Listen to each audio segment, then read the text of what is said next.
Okay, Boker Tov, everybody. Shushan Purim Sameach, and I hope everybody's doing well. Had an enjoyable Purim. I don't know if there's anybody here from Yerushalayim. From the names that I see, I don't think so, but I imagine if they would be, they wouldn't be this week. So anyways, okay, let's continue with class number 25 in our ongoing series on the Siddur. So we were just talking, thank Rabbi, we were just talking about the ayal, the ram that came up last week.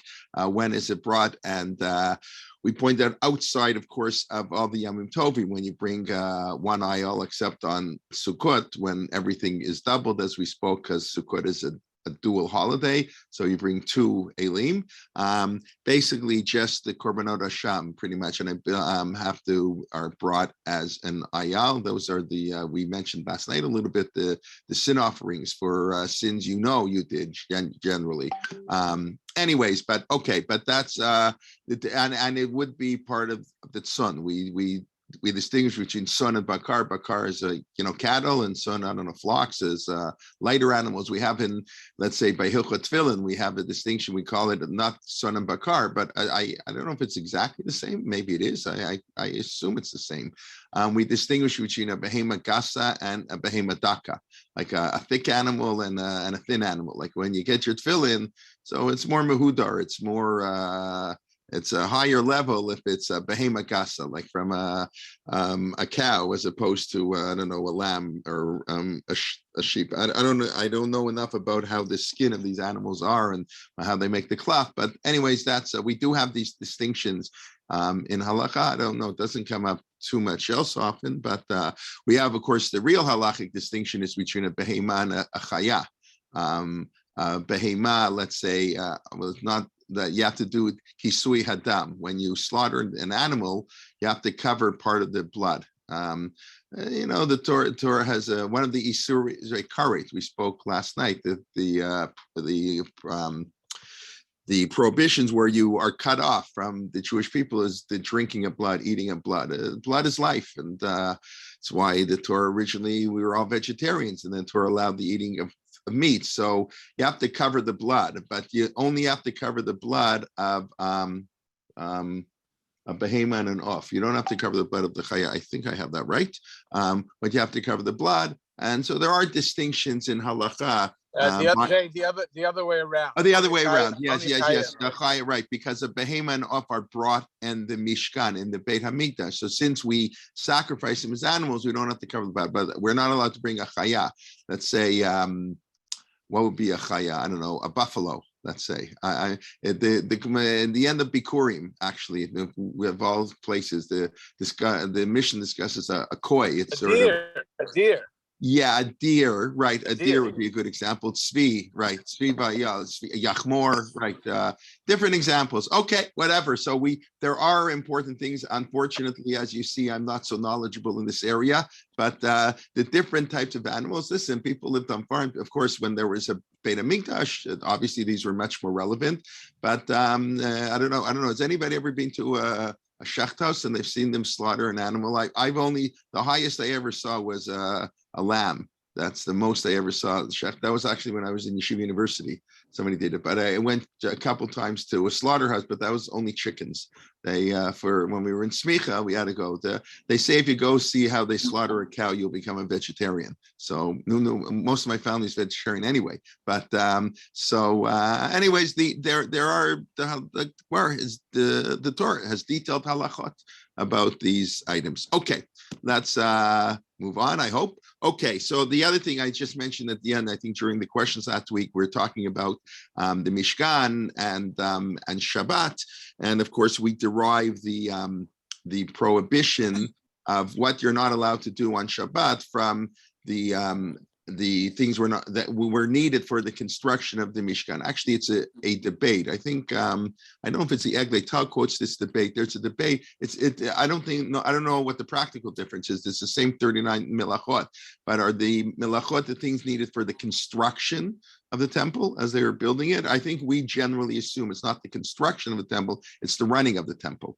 In other words, they used to give out the lechem hapanim every Shabbos. Every Shabbos they gave 12 loaves of bread. They split it between the incoming group of Kohanim. We discussed the Mishmarot, right?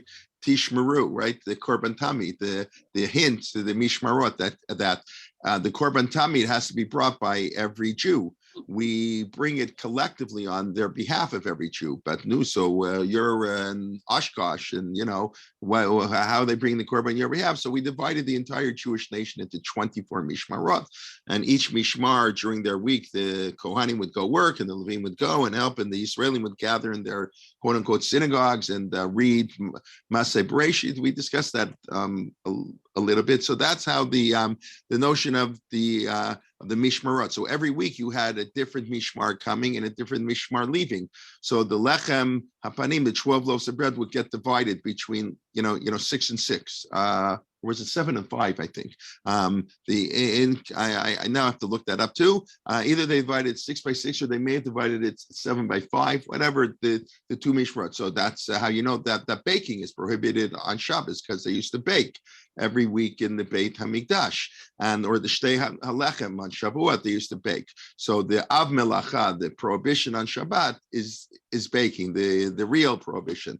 And cooking is cooking is a derivative, because it's the same purpose. It's preparing food to eat. But the Av Melacha is baking, and the Toda is cooking. So that's how we generally assume. The things that were needed for the running of the Beit HaMikdash, and the rabbis identified 39 distinct categories needed for the running of the temple, and that began prohibited in Shabbos, as we all know. I think we all know that's not written anywhere in the Torah, though, except to light a fire. The Torah doesn't really tell us what we're not allowed to do. Maybe plowing, that's a debate. Is plowing referring to Shabbos or Shemitah?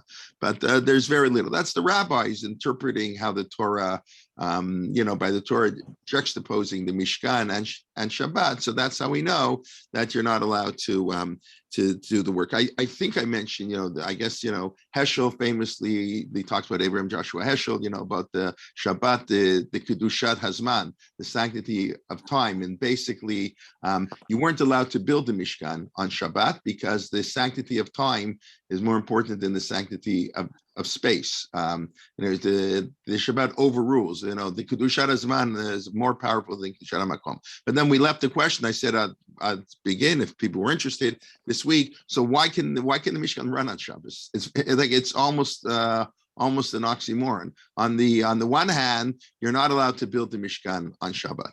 And the things you're not allowed to do on Shabbat are derived from the Mishkan. And the Mishkan runs on Shabbos like there's no Shabbos in the Mishkan. It's just everything brought. Korbanot, and there are more Korbanot on Shabbat than on the weekday, extra Korban Musaf. So why is the Mishkan allowed to run on Shabbat? That doesn't make any sense. Does anybody want to suggest a couple answers? You don't have to, but why can, I would think of all things that creative activity would have to cease, of course, in the Mishkan. That's where it's derived from. The whole notion of Shabbat is derived from the Mishkan. So why does the Mishkan operate on Shabbat? So I'll quote two answers. Rev Yosef Tzvi Rimon. I don't know if everybody's heard of him. If you haven't, you should have heard of him. He's now the Rav of Alon Shvut. He has puts out these wonderful books, very clear writing with diagrams, and he's a big Talmid Chacham.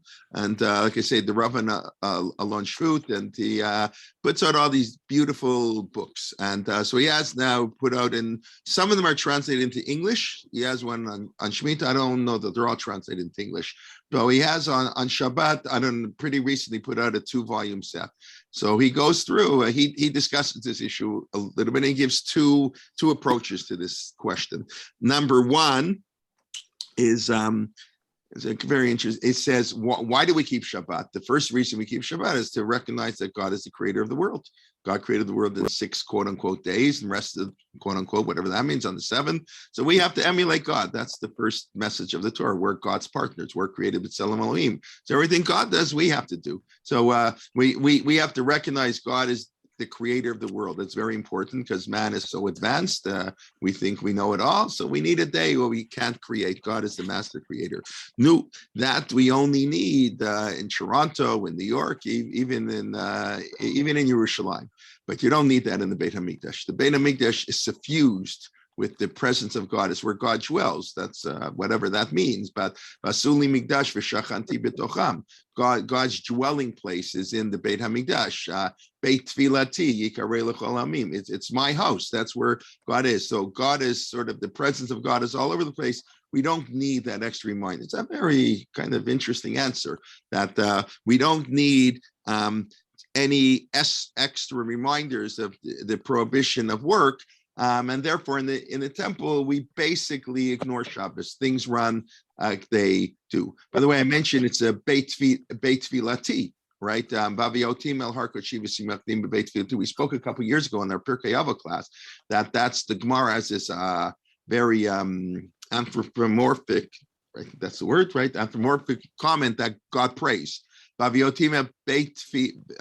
We said it in the Haftorah on Tani Esther. You should come to my house of prayer. So my house of prayer means where everybody prays. That's what it really means. But the Gemara interprets my house of prayer that God prays. In other words, my house of prayer, I'm praying. That's pretty wild. What does it mean, God prays? We discussed that a couple of years ago, but we won't get into that now, maybe afterwards. But because the Beit HaMikdash is a Beit Tfilah, that's why we have, according to the Talmud Yerushalmi, when Rosh Hashanah falls on Shabbat, everybody agrees. We blow shofar when in the Mikdash, right? Rosh Hashanah Shechal Yom Shabbat, Yantav Rosh Hashanah Mikdash Yutokim Avalo Medina. They used to blow the shofar in the Beit HaMikdash. The question is why? So the Talmud Bavli says because it's only a rabbinic prohibition not to blow shofar on Shabbos because we're afraid you may carry. It's the more famous thing, whatever that means. It's wild, but we're afraid somebody's going to carry the shofar, so the whole Jewish people don't blow shofar on Rosh Hashanah. That's the Babylonian. You tell me, but the Talmud Yerushalmi has a different reason, and that's because the Beit HaMikdash is a Beit Tfilah. It's a house of prayer, and shofar, as Rav Soloveitchik so beautifully and often explained, shofar is prayer without words. We don't know what to say. Words are limiting. So that's why we blow the shofar in the middle of the Shmon Esrei on Rosh Hashanah. So shofar is the ultimate form of prayer. So of course it has to be in the Beit HaMikdash. It's the Beit HaMikdash is a Beit Tfilah. It's God's Beit Tfilati. So therefore, you have to blow the shofar. It's nothing to do with biblical. We blow the shofar in the temple. The temple operates in a different sphere because it's God's presence. So that's the first answer he gives. We don't need the reminder of Shabbat in the Beit HaMikdash. The second answer he gives is that, what happened? God created the world in 6 days, right? Whatever. And then he rested on the seventh. Okay. And what happened afterwards? The world continues. The world operates on Shabbat. It's not like the world doesn't operate. In other words, creation was finished, but the world doesn't take a day off every seventh day. The world continues to exist. And the Mishkan is basically God's, in other words, the beginning of the Torah, Bereshit is God building a world for man, and the Mishkan is man building a world for God. It's the parallel, right? Again, we're God's partners. So if God creates a world for us, we have to create a world for God. But that world operates 24/7. Once it's created, in other words, in the process of creation, we have to have this day of rest. But once the world is created, we no longer have to rest. So the same way, God rested on the seventh, but the world continues to operate. So the Mishkan, I don't know, you can, whatever, those are two of the answers give why. You would think it's very strange why the Mishkan or the Beit HaMikdash operates on Shabbat like nothing happened. And you bring all the korbanot. Okay. Any questions, comments? Okay, let's get back to, was the menorah lit on Shabbat? Yes, as far as I know, yeah, absolutely. All the avodah was done. The Ketoret was brought, the Beit HaMikdash functioned. As far as I know, there were no restrictions. There were restrictions on the people who came to the Beit HaMikdash. We're coming up to Pesach now. Purim, of course, marks the beginning of Pesach, Shloshim Yom Kodem HaChag, 30 days before, talk about Pesach. So The Gemara says they were cleaning the floor. In other words, the Kohanim, they had a lot of blood, thousands of korbanot are brought. So when they, and that was the question we mentioned last week. That's how Hillel got appointed the Nasi. Are you allowed? You're not allowed to bring a private korban. A private individual cannot bring a korban on Shabbat. It's not because he's in the temple now he can violate Shabbat. That's not what it means at all. What it means is Shabbat is the Mishkan as the representative of the Jewish people can function on Shabbat. It's not that individuals violate Shabbat. In order for the Mishkan to function, the Kohanim have to violate the laws of Shabbat. But it's not that the Mishkan is a Shabbat-free zone. No, the individuals who go there, so therefore, things that weren't directly related to the bringing of the korbanot were not allowed to be done on Shabbat, unless it was a rabbinic prohibition. The rabbinic prohibitions were allowed because of zrizim makdimim, that or kohanim zrizim haim, as the Gemara says. In other words, what most rabbinic prohibitions are done because the people are lazy and forgetful, and we take too many risks. So we want to build the fence. We want to put muksa because it's okay to walk around holding a pen, behind your ear. What's the big deal? But you know what? I might forget. I doodle. I'm listening to a boring shiur, so I doodle a little bit. So it's not the prohibition of holding the pen. So that's what the rabbis added. The rabbis added the prohibition of muksa. Don't even have the pen. That way, you're much less likely to come and write. So when those laws didn't apply in the temple, because the aura of sanctity was so great, one would hope. You go to the kotel, I don't know, whatever. One would hope that the aura of sanctity was so great that there's no need for the prohibition. And the Gemara says the Kohanim are zrizim haim. The Kohanim are there to watch. Like we have a halacha. Sometimes things you're not allowed to do, but let's say you're not allowed to eat before you daven mincha. So that's a little bit of an issue in the summer. We may be going to daylight savings time all year. Boy, would that be a disaster, in my opinion. Especially live in Toronto, we'll get sunrise will be at 9:00 in December here. That's oh my gosh. But okay, anyways. So what was I saying? I threw myself off, right?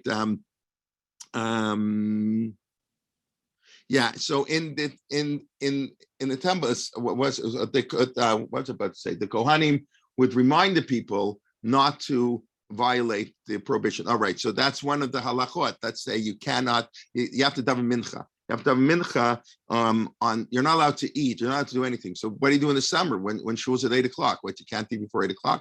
So if you have a reminder, if somebody reminds you, you have a minhag kavua, there are certain ways around rabbinic prohibitions if you have markers to tell you what to do. Otherwise, it's not allowed. So that's, we assume the Beit HaMikdash, there's a constant reminder, there's a constant marker. Their Kohanim are protecting sort of that everything's going to run smoothly. So therefore, rabbinic prohibitions are allowed. That's the average person who's in the temple. But the temple service as a community service as representative of the Jewish people ran on Shabbat like any other day of the week. There was no distinction.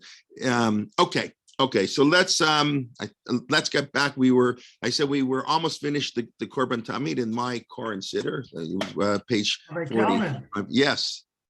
Can I ask you a question? Quickly, of course. We're talking about resting on Shabbos because God created the world in 6 days and stopped. So how do you interpret what we say every day in davening?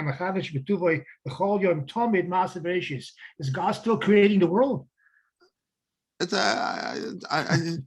the Rav Salvation, that question doesn't bother me. In other words, yes, the original creation is what gets Shabbos, but the world continues to exist. The sun rises because God wants it to rise, whatever. So, that's not, and there's new creations every day. There's new Torah insights, there's new discoveries with creation. God created an incomplete world. That you can say that. We know that. And conquer the world. So yes, there's new creations every day. I was taught that it means that God is keeping the world in creation without that's also true. That's a frummer interpretation, that the world only exists because God. I'm giving a more human interpretation that man continues the process of creation because God gave us the ability, God gave us the mandate to continue the process of creation. But yes, it means both of those things. But like I said, the question doesn't really bother me. I don't see that, but these psukim are not meant as like a literal well, oh my God, well, how could God create the world in 6 days? He's creating the world now. It's David HaMelech expressing the idea that every day the world only continues because of God's kindness, and man left to his own devices can destroy the world, as we see. Whatever, who knows? Okay. All right. I don't know if that answers your question. I hope a little bit. All right. So now we got up to, we were discussing the mishmarot and why we bring sheep are obedience, and they're why as our korban tamid. So we got up to the expression olah tamid. It's a korban olah tamid. It's constant every day, day in and day out, twice a day. That's consistency. Hasuya b'Har Sinai. It was made at Har Sinai. So what does that mean? It was made at Har Sinai. What do you mean Hasuya b'Har Sinai? So the simple explanation, it was commanded at Har Sinai, but everything was commanded at Har Sinai. Like what's so special about that? So Rashi says it's referring to the korbanot. When before we got the Torah, it's written in Parshat Mishpatim actually, but Rashi assumes it happened before the Gimel Torah. I forgot, I didn't put it on the screen, sharing it. It's in chapter 24 in Shmot about all the korbanot the Jewish people brought at Mount Sinai. In other words, the connection between Sinai and korbanot.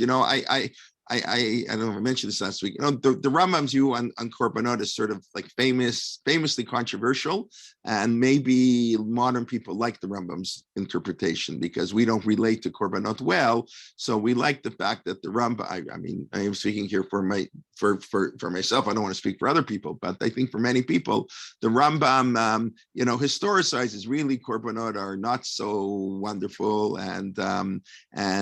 but we had no choice historically. God couldn't do it, korban. Although I did explain, korbanot can be beautiful, explained even from a modern perspective. It's instead of going out to the restaurant to eat, we go to the Beit HaMikdash and we eat and we share with other people. But it's pretty clear from looking in the Chumash that the Rambam, it's very hard to maintain the view of the Rambam.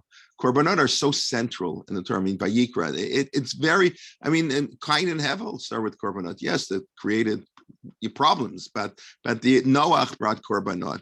Abraham built the mizbeach. In other words, it's natural. It's a natural way, and it's clear how the Torah presents it. It's I can understand Eshet Yifat Tohar, that you go to war and you capture a woman, and so the Torah sticks it in 20 verses as word, and it's a time of war. You already know that's not a good thing. Okay, so I understand. The rabbis say Dibrat Torah Keneged Yetzer Hara. The Torah doesn't really like this law, but the Torah was afraid if it didn't give you an option of how to take a woman war captive, which, I don't know if that's considered a war crime nowadays. I'm not sure. That people would rape and it'd be much worse. So that's clear. I can say the Torah doesn't really like it. And I can say that even by slavery, the way the Torah uplifts the laws of slavery and where it puts it. But it's very difficult to say that the laws of korbanot are really, the Torah would have preferred a different system. But what can we do? It was too hard in the ancient world, as the Rambam presents it. So it really is quite difficult because korbanot are so central to everything we do, and it's so central in the Torah, and that's where we're saying, guys, it comes from Har Sinai. In other words, we couldn't get the Torah without the giving of the korbanot. Okay, that's just as some say it's like Sinai. It's permanent. It's beloved. Whatever it is, you see the importance of the korbanot. Okay, so that's okay. Pretty much finished the korban tamid, and that's the most important part of the korbanot, we should say, in the Siddur. If you're in a hurry and you don't have time, so you don't want to, you can't say all the korbanot, so at least say the korban tamid. That's the one you have to say every day, and that would fulfill, according to those authorities, the biblical mitzvah to say korbanot could be fulfilled through the recital of the korban tamid. Just to quickly say, I looked it up. How much? Okay, so the korbanot had meat, and oil and bread, right? We had to mix the flour with the oil and have wine libations, we had a nisuach hayayin. Of course, on Sukkot, we had nisuach hamayim. We had a water libation, but all year we had wine libations. So you had, esronim and hin, asira, ushlosha esronim, solid michav Hashem, shnei esronim. So just very quickly, just a little bit of the measurements. Ahin, right? It says basically the korbanot are either a whole hin, a half a hin. No, I'm sorry, a half a hin, a quarter of a hin, or a third of a hin. Hin, hey yud nun. What's a hin? How big is a hin? Okay, that's I guess it's been a long time since anybody brought a korban and had to worry about how many hins we had to bring. A hin and a hair, right? Okay, so a hin is 12 lugim. So what's a lug? So a lug you should know, if I can say that, because when you make kiddush on Friday night, everybody knows you have to have a revit, you have to have a quarter. That's a quarter of what? You have to have a quarter of a lug, to revit halug. So you have to have for wine, you have to have on Kiddush Friday night, you have to drink a revit of wine. A revit means a quarter. If it's a quarter of, who knows, that can be a lot. I mentioned the famous, the thing I remember, that the Vilna Gaon says, a Talmid Chacham has to have a shminit shebeshminit of gaiva. Even though humility is very important, as we've talked about, in order to be great, you have to have a little arrogance. If you don't think of yourself a little bit great, you won't accomplish much. You have to have a little arrogance. So the Gemara says a Talmid Chacham, a Torah scholar, we have a Torah scholar, you need an eighth of an eighth of arrogance. Now, so without knowing what it means, we know that means not a lot. An eighth of an eighth doesn't mean a lot, but I don't know, maybe it's out of a trillion. Then an eighth of an eighth is a lot. So what's an eighth of an eighth? So the Vilna Gaon has a cute word. The Vilna Gaon says the eighth word of the eighth parsha. The eighth word of the eighth parsha. The eighth parsha in the Chumash, I don't know that that's what the Gemara meant. It can't be what the Gemara meant because the Gemara didn't have the parsha Hashavua then. So this is an anachronistic explanation. So the Vilna Gaon said the eighth word of the eighth parsha. The eighth parsha is Vayishlach. The eighth word, the first word of the eighth verse in the eighth parsha. So the eighth verse in Parshat Vayishlach is Katonti mikol hachasidim mikol hamet. Katonti. Yaakov says, "I'm very small. I'm very small." He's praying to God. God, I'm really, I'm very little. You did all this mercy for me. So you have to have an eighth of an eighth. Katonti. You have to have very little. Okay, whatever. It's cute. Maybe it's not cute. So you have to have a revit, a lug. So how much is a lug? So that's a debate. So we generally assume, when I looked it up here, I thought it was a little higher. They quoted here, 86 millimeters. That I've heard before, because kos, the gematria of kos is 86. So 86 milliliters is, I think that translates into 2.91 ounces. It's not very much. We're coming to Pesach. You have to have 4 cups of wine. Now, you don't have to drink the whole revit. You only have to drink a rough revit. You only have to drink the majority. So if a revit is 3 ounces, you have to have 1.5 ounces, 1 point, whatever. So you have to have 6 ounces. You have to drink 6 ounces of wine on Pesach night. So people go crazy. They can't have 4 cups of wine. Can they have grape juice? And, that's a big question. Rav Soloveitchik didn't like grape juice. Moshe Feinstein allowed it. He didn't think it was such a good arba kosot yayin wine. I'm not saying people have grape juice and but I think wine is better. If you're asking me, and nobody has to ask me, so I think wine is better. You only have to drink 6 ounces of wine. Okay, maybe it's hard to do exactly 1.5. How do you do exactly a half? But anyways, so you multiply that. So in a hin, they're going to be 48 lugim. It's going to be, I guess, 48 times 3 ounces. So what's that? 142 ounces or whatever it is. Can the wine be watered down? All of our wine is watered down. Yeah, that's also true. The wine that we have today, the wine in the time of the Gemara was much thicker, was much more powerful. Our wine, I don't know, is 12 or whatever percent of alcohol it has in it. So yeah, that's interesting. That still counts as wine. In other words, even though it's watered down, you don't have to have pure wine. And again, I don't know how to make wine, and I don't know if I'm not a wine connoisseur, but yes, it's not. I guess there's a certain point where it can't be watered too much, but That's fine. Yes, all our wine. I don't know that we should add water to the wine, but when they make the wine, it's already watered down. Okay. Anyways, that's just to know. And then they do it by eggs and olives, and everybody know how big is our olive, how big. But these heens, it wasn't so much. So you had to have a reviv hain for a lamb. When you brought a lamb, a quarter of a heen. So that's 3 lugim. That's 9 ounces. Not so much, whatever, 9 ounces of oil. I guess it's not so little either. Okay, you wouldn't put 9 ounces of oil when you made something, right? Okay, all right. And then after the Korban Tamid, the Torah puts in a pasuk. I don't think it's printed in all Siddurim. It's actually not part of the Korban Tamid. It's from Vayikra Aleph, the first chapter of Vayikra. You have to slaughter it in the north. Basically, most things in the temple, as we're going to see very soon, were slaughtered in the northern part of the temple. And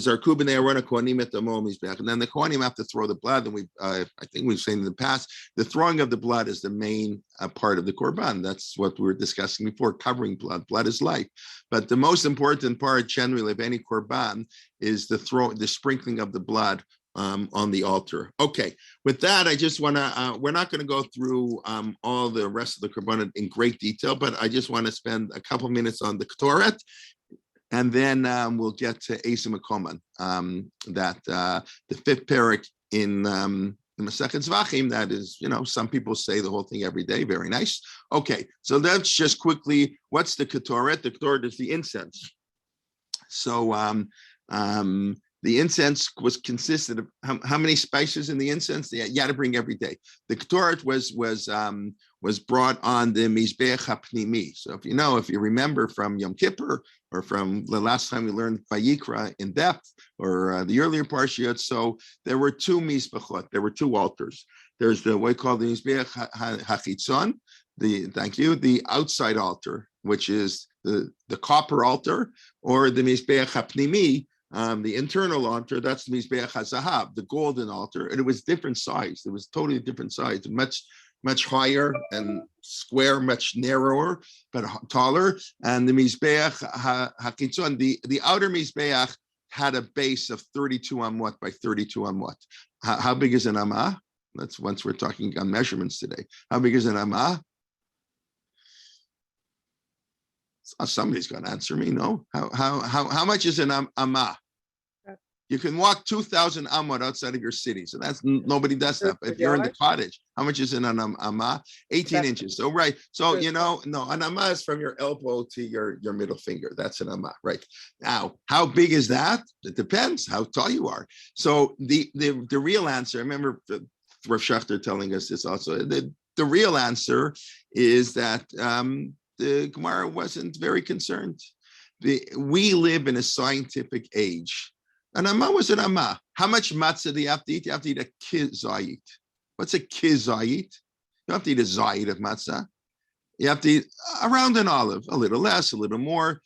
Believe me, when you went to yeshiva, when you went to school in the time of the Mishnah, you didn't come home with a chart, with a thing that the romaine lettuce has to be 6 by 8 inches, and you didn't come up with this. They didn't do things like that back then.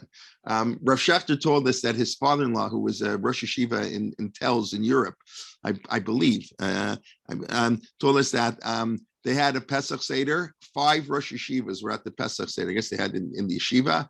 They ate a total of 1 matzah for the bracha of al achilat matzah. The kizayit grew in the 1950s, as Chaim Soloveitchik describes in his article that I quote all the time, Rupture and Reconstruction. But it's a kizayit. The Gemara didn't really care. You have a minimum share, but it's not the scientific age we lived in. They didn't have the 4th down marker, to go 4th in inches, goal line, 1 inch, you lose the football game, right? They didn't do things like that. They had approximations. So, you eat, looks like an olive, that's big enough. So an anama is not an exact amount. It's, it's whatever. It's from the elbow to the finger. Today, we live in such a, it's hard for us. We don't think like this. So that's crazy. So, every person had a different amah. So yeah, I guess so. But I don't think anybody measured it directly. So that on a certain level, they did do that. The Gemara was concerned that you can't have everybody do their own thing.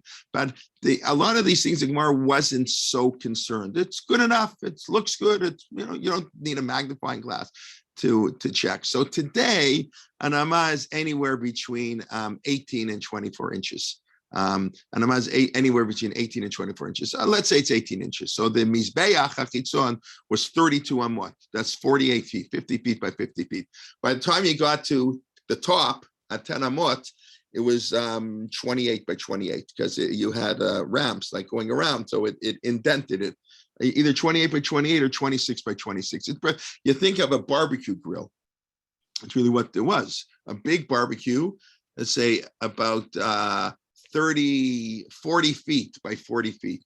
It's like bigger than a lot of backyards, like 40 feet wide. That's a pretty wide, some houses are built on 40-foot lots and 40 feet in backyard. The whole thing was a grill. And that's where they, bring, and you had fire, eish tamid to karon mizbeach lo tichveh. So that was the size of the outer altar. You had a ramp of 32 amot going up. It's a pretty steep angle, actually. 32 amot to get up to 10 amot. So it's only like a 3-to-1 ratio, get to 9 amot really, because the last amot was reached up. So 32 going this way and 9 going this way. That's a pretty steep incline when the mathematicians here can tell me what that angle is. And that was the outer mizbeach. That's where basically all the korbanot were brought. Kimat, all the korbanot were brought.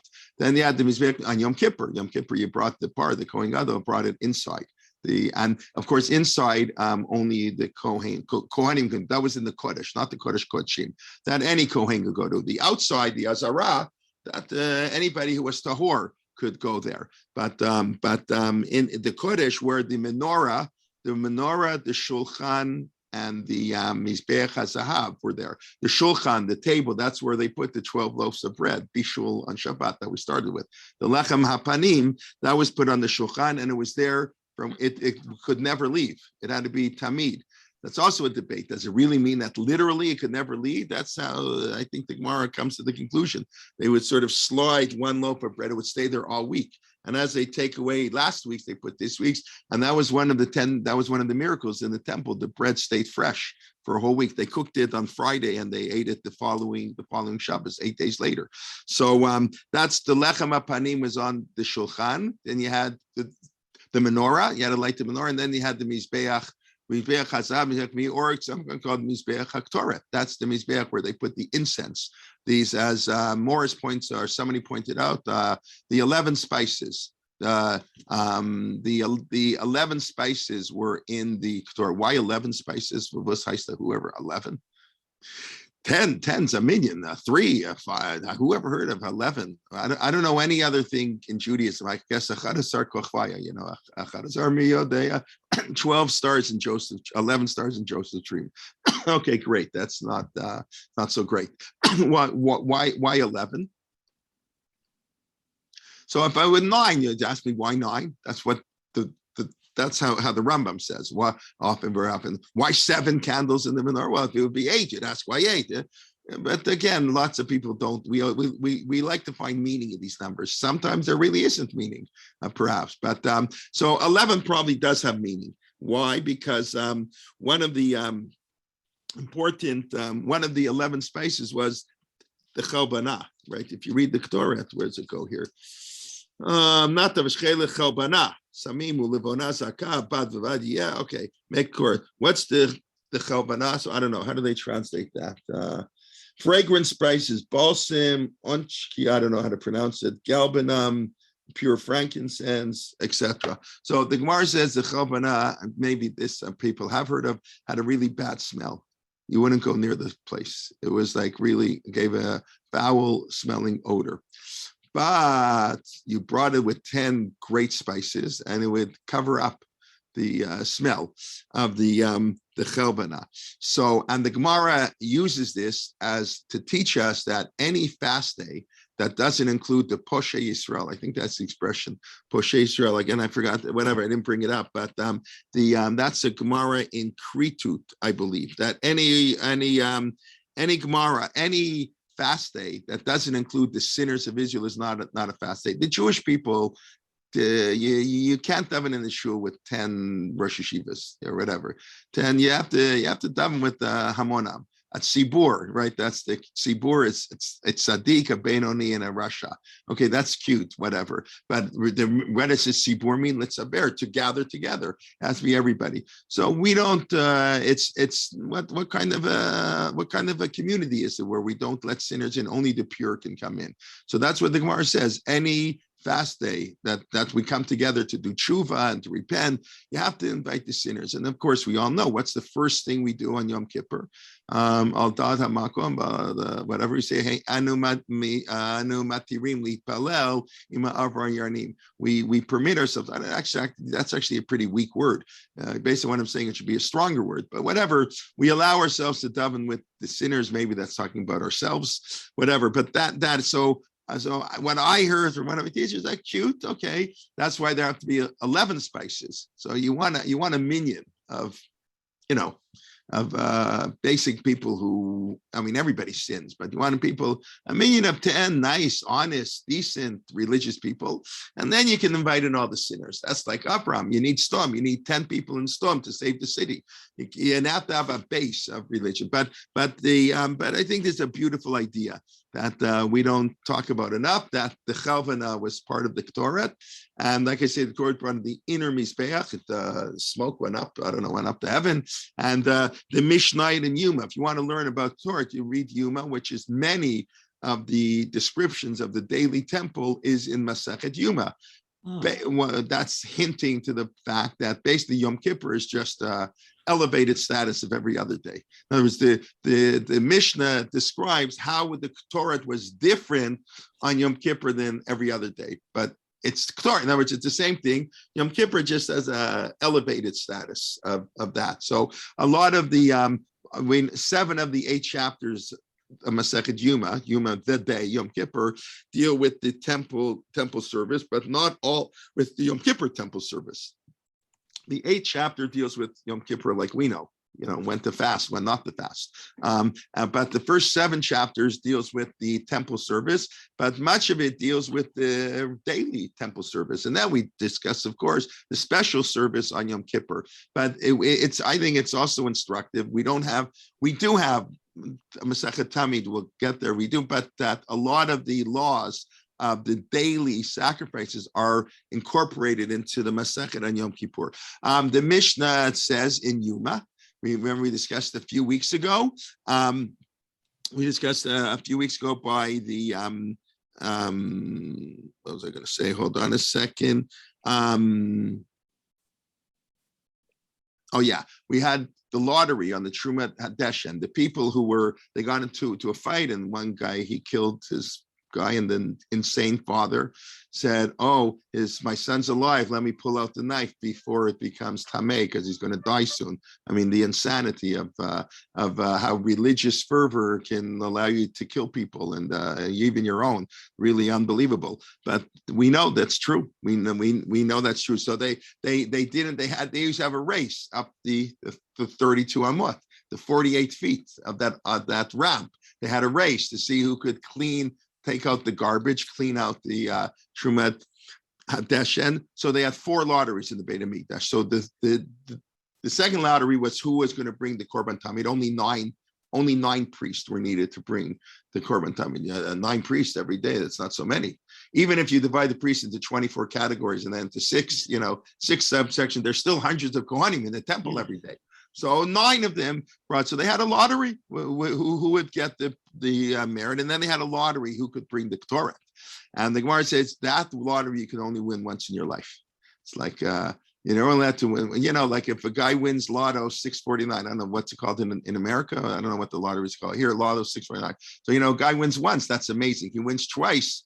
Wow, that's like unheard of. He wins 3 times, he goes to jail. There's something wrong here. But here the Ktoret, that was a bad joke. I'm sorry. The Ktoret, you could only win once. The Gemara says, I don't know what it means exactly. It was it helped you to become wealthy.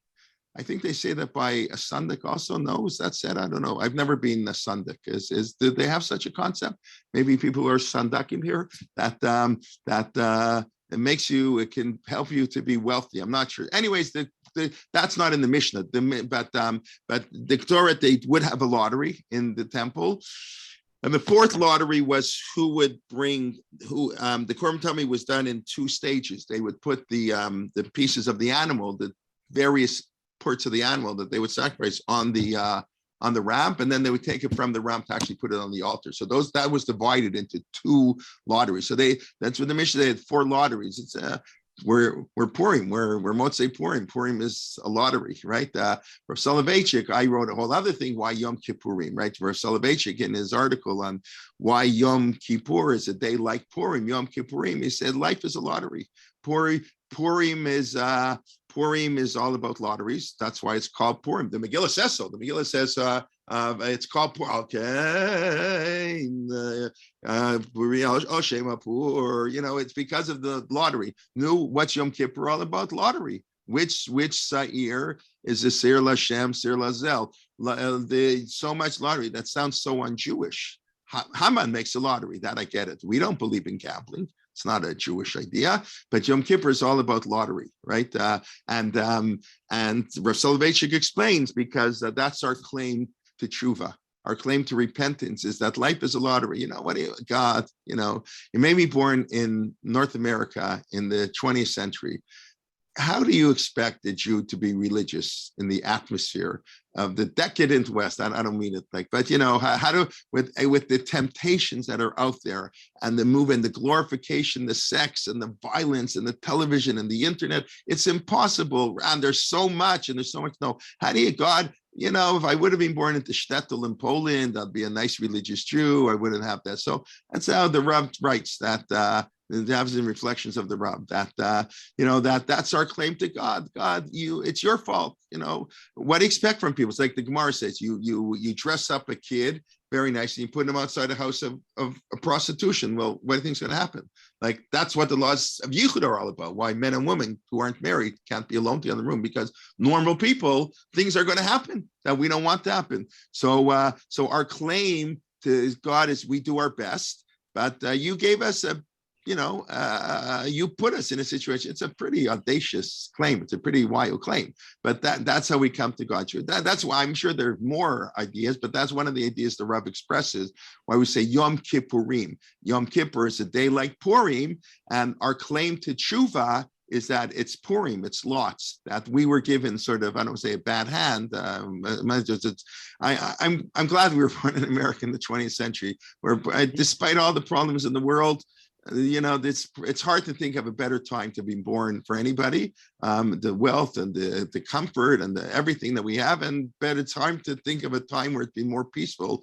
It's hard to say after the generation of the Holocaust. I guess I'm born post-Holocaust, but today, afterwards, today it's a Jew. Anti-Semitism's out of style, despite the problems. I understand, of course, it isn't perfect, but put in historical perspective, it's hard to think of a time when you would want to have been born a place as a Jew than now in the West, or even, I understand Jews in Ukraine don't think that way, and for tragic reasons, of course, but fundamentally, this is a wonderful place. But anyways, that's Yom Kippurim, it's the lottery. So it is interesting. Masechet Yuma describes the four lotteries they had in Beit HaMikdash. So much of life is a lottery, right? I mentioned last night, I mentioned all the time, Hilchot Tzedakah is based on this notion, right? No matter how much you do, there's so many factors beyond your control that determine if you're going to be wealthy or not wealthy, So when God blesses you with wealth, things go right, things align right. For every person who's bright and works hard and makes $1 billion, there are 50 other who are just as bright, who work just as hard and didn't make $1 billion. Things they didn't get the luck of the draw, or you're in the travel business in the pandemic. Like, what are you going to do? Like, it's not your fault, but that's how life works. Life is a lottery. So, and the lotteries are described in Masechet Yuma, of all places, like the holiest day of the year, so to speak. It's a fascinating idea. So we have the Ktoret is done. So you can read the Ktoret. Okay, that's so we go through the Ktoret Pituma Ktoret Ketzah Shlosh Me'ot V'Shishim U'Shmona Manim. There were 368 pieces, and then 365 for the 365 days of the solar year, because our calendar is solar lunar. But then it switches. he had 3 extra to use on Yom Kippur. I've never quite understood that, because Yom Kippur is the lunar year. Like 368 doesn't work with Yom Kippur, right? We never have our holidays 365 days apart. Either it's 11 days early or 19 days late. Sometimes 12 days early or 10 days, sometimes 19, 20, depending on, little tweaks in the calendar. But we know we have the calendar is either 354 or 383, and in a standard year, or 384. 384 in adding a month, so 354 to 384, sometimes one day less, one day more. So basically Yontif is always 11 days earlier than last year, or 19 days later. So this year, I don't know, Pesach, well, last year Pesach was March 27th. No, I think March 27th at night. So add I think it's actually 20 this year, but add 9 days, that's 4. That's the 15th. It's the 15th. I think Pesach is April 16th. Whatever it is, but you get the idea. Anyways, the Mishnah goes through the Mishnah here. It's the Gemara goes through the whole cycle of how the court was offered, listing all the spices, etc. Okay, what I want to do now, and then the Gemara lists off the order of the Beit HaMikdash. Maybe I'll come back to that if I want to introduce Eza Makoman. That's a little bit more well-known and a little bit more famous. Eza Makoman, Shozvachim, Koshe, Koshe, fun.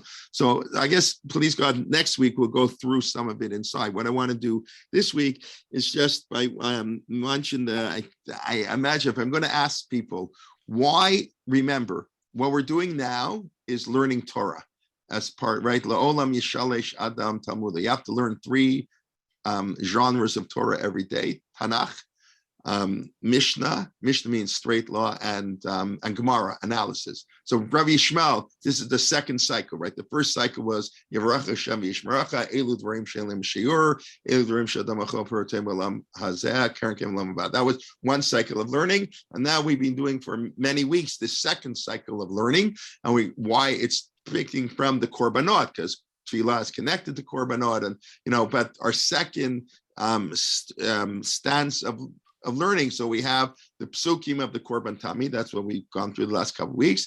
Then we have the Mishnah of Eza Makoman. That's what we're going to do now. And then we're going to have the Gemara of Rabbi Yishmael Omer B'Shlosh Dvarim Midot HaTorah Midrash Shem. So the rabbis could have picked anything. So again, they're picking Korbanot. So that's, but why else? I think there is a reason I've heard many people say, why was Eza Makoman picked as the chapter that we're going to say of Mishnah every day? Maybe rotate them like we do the Shir Shal Yom. You'd be much more, you'd learn more, do Daf Yomi and Mishnayos, like just every day do it different character, 525 prakim in Mishnah. Actually, not a bad idea. Maybe I should raise that. I say it jokingly, but I mean it seriously. Instead of saying Eza Makoman, maybe say every day have a new chapter in Mishnah. That's where you say your Mishnah. In a year and a half, you'll do the entire Mishnah. Maybe you won't understand it 100%, but I don't know how many people understand Eza Makoman. So 525 chapters. That's all it takes to finish all Mishnah. It's about 4,200 Mishnah, I think, something like that. By the way, I would recommend that over Daf Yomi for, maybe I shouldn't say that, for most people.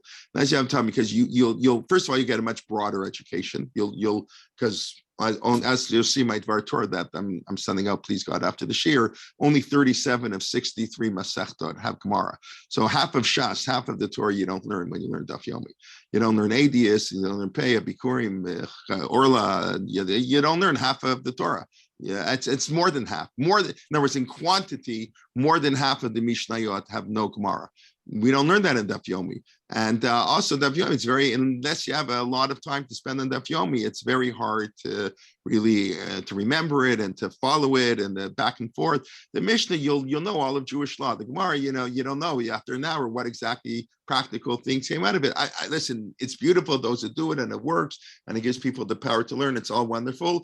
But on a practical level, it'd be, if you would spend that same time learning Mishnah, you'd gain a lot more. Most people gain much more. Anyway, that's but that's not what we do. We say Eza Makoman every day. The Siddur, whatever, we have it every day. But there's no reason it couldn't change, by the way. In other words, it's not like the Amida or the Shema that you have to say. This really could. It's not a halach in Eza Makoman. It's a halach of learning in the morning.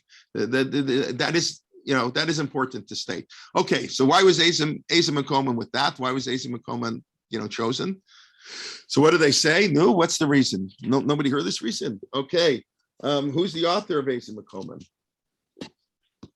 How many Tanaim are mentioned in Eizim Kelman?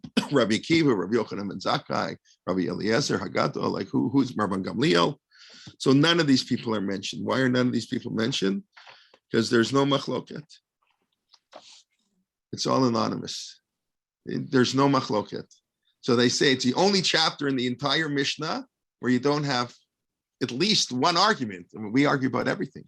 So it's the only masechet. It's the only thing. So that's nice. But it's not the only. It's not the only. It's because people. I think I first noticed it when I was learning Masechet Tamid, the daily sacrifice. And I remember I had heard this as a kid and older that we chose the Rabbi. It's a beautiful idea. We chose Eizim Kelman because there's no machloket. Beautiful, peaceful, getting along together. Beautiful idea, beautiful. And then they would. It's the only one in the Talmud. That's kind of sad. Out of the 525 chapters, only one of them is unanimously agreed upon. But then I'm learning Masechet Tamid. Who learns Masechet Tamid? And I notice, there's no arguments here. There's 7 chapters. B'shlosha makom hakohanim shomrim b'beit hamikdash begins the 3 places the Kohanim would watch, guard around the Beit Hamikdash. 7 chapters, 2 little arguments in the whole Masechet. Most of Masechet Tamid has no arguments. I think there are a couple here. So it's not exactly true that it's true that it's unanimous, and it's almost the only chapter in the Talmud that has no debate. But of course, it's related. And it's not a coincidence. Masechet Tamid, this is in Zvachim. Eizim Kelman is the 5th chapter in Zvachim, in Kodshim, the Kodshim section of the Mishnah. Tamid is also in Kodshim because it deals with the temple service. They're pretty close to each other. So it would make a lot of sense. It would make a lot of sense that there would be very little machloket in the temple service. We discussed the Kohanim are Zrizim. You can do rabbinic prohibitions. They were careful. Why is a lot of machloket? So we'll have to pick up on this next week. We spoke about it in Perkei Avot a little bit. Not all machloket is good. The machloket is sometimes people weren't paying attention. They didn't fully understand. So they don't remember. And Hillel and Shammai aren't alive anymore to ask them. So Beit Hillel, this is what he meant. This is what he meant. And they start arguing. So a lot of it is really bad. The temple was very good. The temple, the Kohanim are careful. And obviously this is very important service. So they would be very careful. There are lots of people there. So you do the Korban Tamid the same way every day. It's the same 11 spices in the Torah every day. It's the same hin, the same lugim, the same every single day. They would have it. By the way, they did have cups in the Beit Hamikdash. I don't want to say that these measures didn't matter exactly. Maybe I was 2, but there is a kizayit. That is true. But the Mishnah does mention they actually had we have. A cup. This is 8 ounces. So everybody has those measuring cups at home. Half a cup, quarter of a cup, a third of a cup. So they have those in the Beit Hamikdash, 7 cups, half a lug, a quarter of a lug. So they did come up with a measurement in the temple there because they had to do something. But anyway, so that's what you have a lot in the Beit Hamikdash. So it's interesting that the only masechtot where there's no debate are those relating to the running of the Beit Hamikdash, because that was run very carefully, just like we know Kohanim. Kohanim keep their pedigree, or whatever the word is, very, very carefully. And that even Kohanim are totally not observant. They know they're Kohanim. They know they duchen, or they don't go to funerals. You have Kohanim where they eat pork, but they won't go to a funeral. I'm a Kohen. A Kohen doesn't become Tameh. It's a beautiful thing that they have this something about being a Kohen. That's how Carl Skarecki is from Toronto. His research on the Kohen gene. His famous article that only Kohen. People know what I'm talking about. He's a nephrologist, I think. Brilliant. He won the gold medal at University of Toronto. He graduated high school with the highest mark in the whole province of Ontario. Went to Harvard, and he made Aliyah. He's a firm guy, and he's a Kohen, and he's in Shul one Shabbos, and right after makes Aliyah, and the Yemenite Jew gets the Kohen Aliyah, says, "Holy cow, our great-grandfather was Aaron a Kohen, and we're so different." So he started doing research. So he discovered but I don't know what it's called in science. He published it in Nature magazine, the Kohen gene. There's a marker, and like 99.4% of Kohanim have it, and like 0.2% of other people have it. In other words, it's Kohanim, and it runs through this marker, this genetic marker, runs through the male side of the, obviously, and the heredity. So, it's very fascinating. Kohanim, it sort of demonstrates Kohanim were very careful to keep their, kahuna status intact.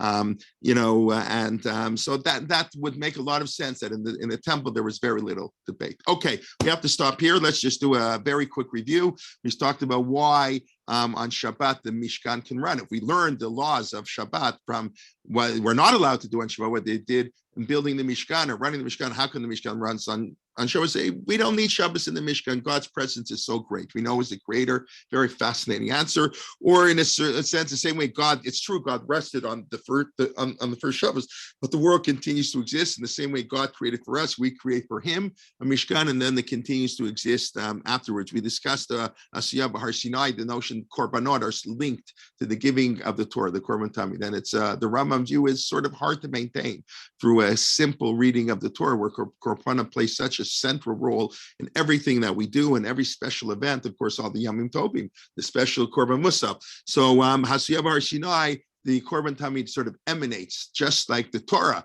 Aseret HaDivrot, everything comes from Sinai. Korbanot is part of that same structure. And then we discussed the Torah. The Torah is a symbol of all Jews. It's in the inner sanctum, so to speak. There's the outer and the inner.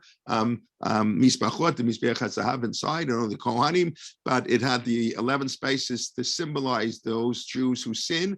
And without sinners, we're not a community. Sinners have to be welcomed. Again, I'm not talking about the halachic limits and what to do that. That's not the point. The point is the Jewish community consists of all types of people, as somebody wrote, and I said, Tzibur, Tzadik, Benoni, Rishaim, and they all have to be part of our community. And then that was the lottery. We discussed the idea of lotteries. It's really strange, especially on Yom Kippur. But that's where the 4 lotteries are discussed, and that's Rav Soloveitch, Yom Kippurim. Purim is a lottery, Yom Kippur is a lottery, life is a lottery. We have to make the best of the hand we're dealt with, but we can complain to God. God, give us a second chance, a third chance, a 10th chance, because we didn't get such a good. Our ticket's a non-winning ticket. And then we just introduced the idea of Eizem and Kelman, which we'll get to next week a little bit more, describing the various sacrifices. It's one of the very few, but not the only chapter that has no debates, no machloket. The other ones, and there may be others, but the other ones, I know 5 of them at least in Tamid, deals with the daily Beit HaMikdash because of the unity and the sanctity they kept in the temple, that they didn't let, or they tried not to let machlokets creep in. We'll discuss next week where machloket did creep into the temple. It creeped in so much the temple was destroyed because, the Sinai wasn't necessarily in the temple. Okay, thank you very much. A pleasure to see everybody, especially after Purim. I want to wish everybody Shushan Purim Sameach, as we discussed last night. Purim is a 2-day holiday, even outside of Shushan, even outside of Yerushalayim, and have a Shabbat Shalom. Just let me see if there's any comments that I missed. I thought there was a measuring stick of the Amma. Probably I have to check, but like I said, they had the measuring sticks for the Heen and the Lug, that they for sure had. Did they have for an Amma? I don't know why they needed an Amma. You didn't really need an Amma. As far as I know, the Mishnah said they had, I forget, I'll look it up, it's in Zvachim, 7 of one.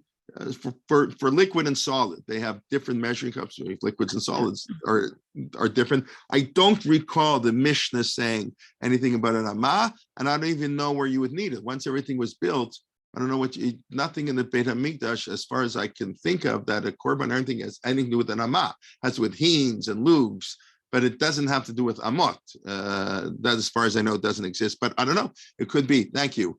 Word Sibur, yeah, that's what we said. Daily renewal of the word by Hashem, right? It's very comforting thought. Okay, yes, 100%.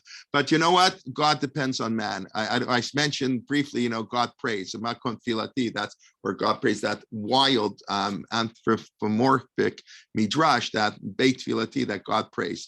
The simple implication of that, the heretical implication of that, but the Kabbalists picked up on this, is that God is needy because you only pray if you have needs. Who's God praying to?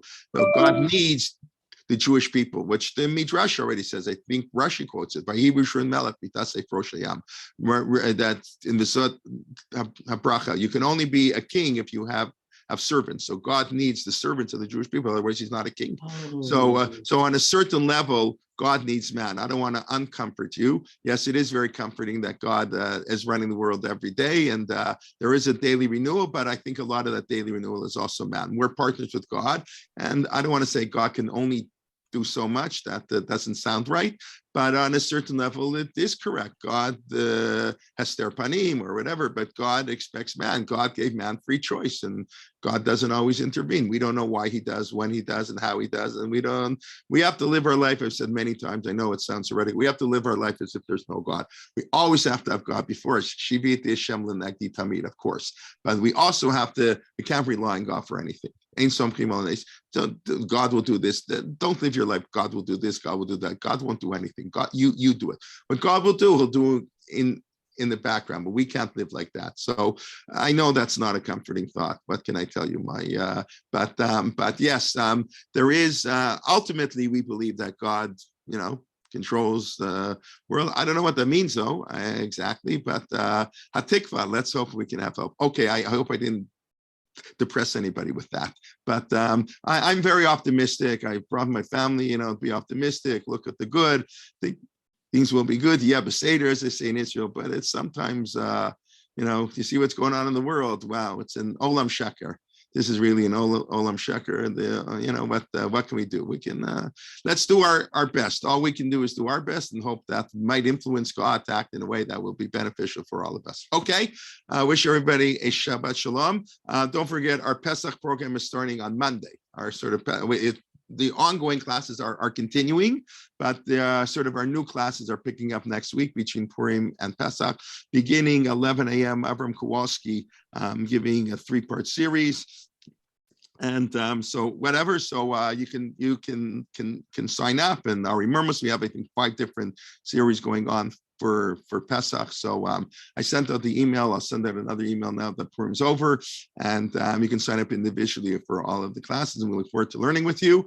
And please invite a friend, and everybody be well and enjoy the extra long rest or time to learn Mishnah with Daf Yomi on Shabbos afternoon, now that you have an extra hour for Shabbos. Okay, everybody be well. Shabbat Shalom. Shalom. Shalom. Thank you. Thank you. Have a wonderful Shabbos. Thank you. Thank you. Thank you. Thank you. Oh, later. Somebody asking me privately if you're still here. Daylight saving time, which would you rather have? Later or later family? I'm not sure what that means exactly, but yeah, daylight. I don't know why it's so hard for people to change an hour twice a year. Like they go, people travel all the time. But whatever. And then I'm not sure, we're going to have one time, should it be daylight saving time or standard time? I don't want it to get, to be sunrise only at 9 in the morning, but I also don't want the sun to rise in the summer at 4:30. I can't want it to go later at night. But anyways, all right. Be well, everybody. Thank you. That should be the biggest problem we have in the world. And then we're okay. All right. Shabbat Shalom.